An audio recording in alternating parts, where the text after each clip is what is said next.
안녕하세요, 월세맘입니다. 오늘은 제가 투자 성향이 완벽하게 같지는 않은 이제 남편을 설득해서 월세로 이사온 방법에 대해 이야기해 보도록 하겠습니다. 저는 생각보다 꼼꼼하지는 않아요. 대신에 느낌이 있거나 이제 여기다 싶으면 과감하게 지르는 성향인 반면에 남편은 굉장히 신중한 스타일이에요.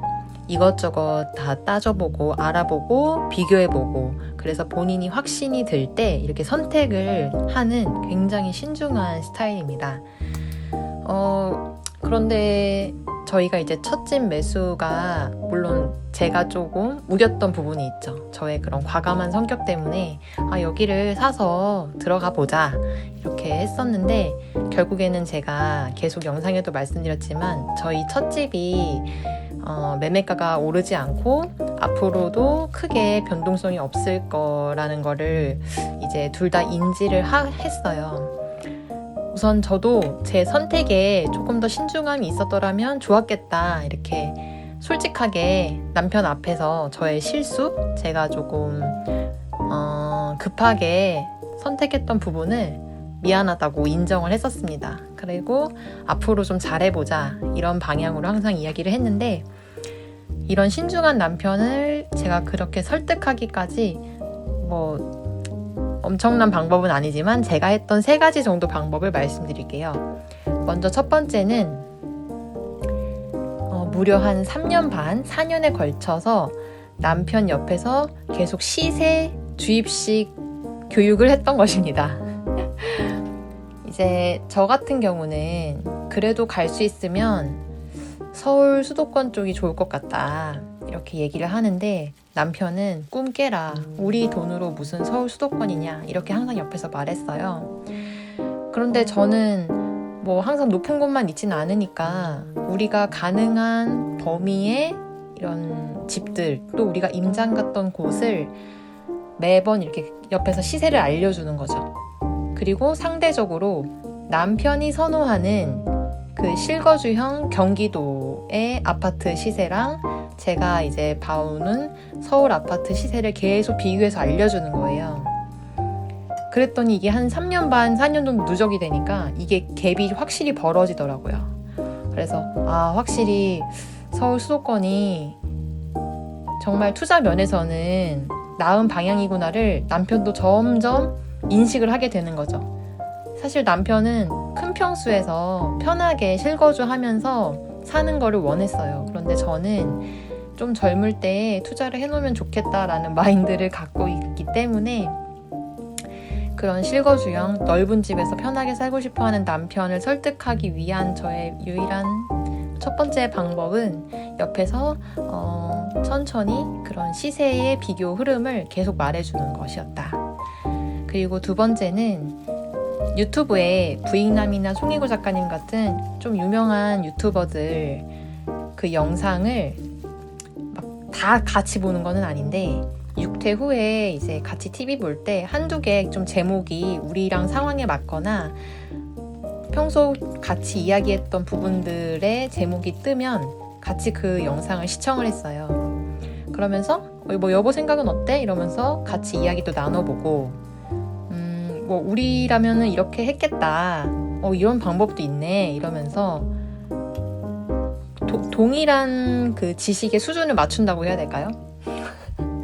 물론 저는 전문가가 아니기 때문에, 그리고 지역도 잘, 입지 선택 이런 것도 사실 저도 완벽하진 않고 잘 모르지만 요즘에는 이렇게도 하네, 재개발이 요즘 뜨나보다, 아파트를 선택할 때는 이런 것도 봐야 되나봐, 대출은 이렇게도 나온대, 요즘 이자가 이렇대 이러면서 그 요즘의 트렌드 플러스 둘의 그런 목표지향적인 바를 같이 하면서 수준을 비슷하게 가져가는 거죠.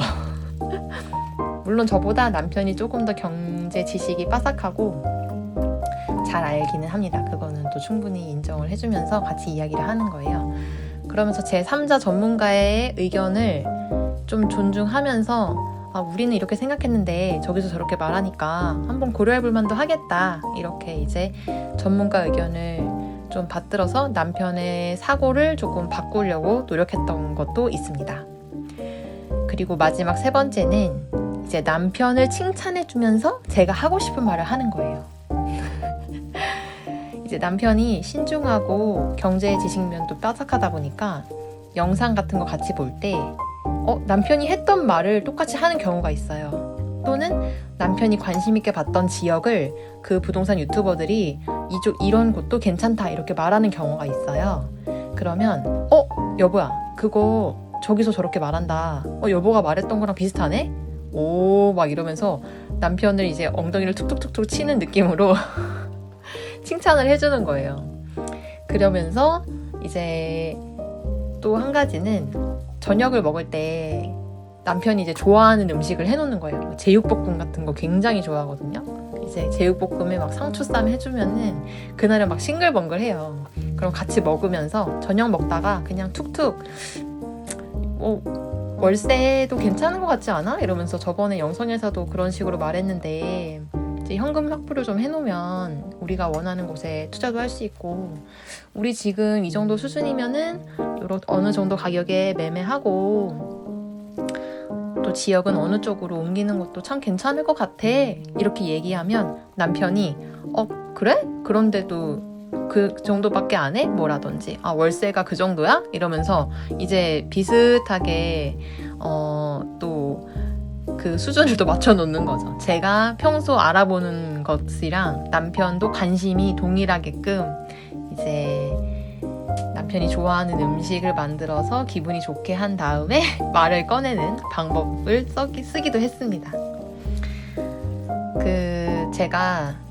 저는 남편이랑 성향이 비슷하다고 생각을 했었어요. 투자 면도 이 정도면은 비슷하지 라고 생각을 했었는데 그 마지막 결정할 때 있잖아요. 어떤 선택을 할 때는 생각보다 다르더라고요. 생각보다 남편은 굉장히 신중했고 저는 좀 과감했고 그런데 저도 첫 번째 집에서 큰 수익을 내지 못했다 보니까 두 번째 선택일 때 제가 과감함에도 불구하고 저의 주장을 완벽하게 내세우지는 못했어요.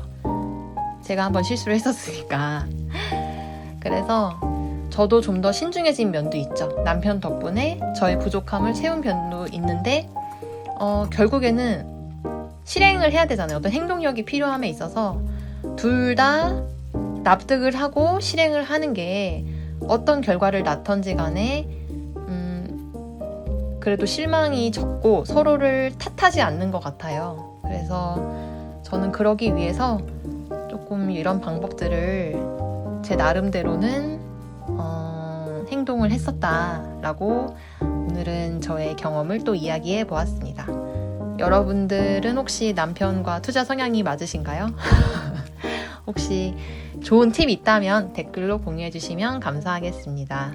오늘도 방문해 주셔서 감사합니다. 편안한 하루 보내세요.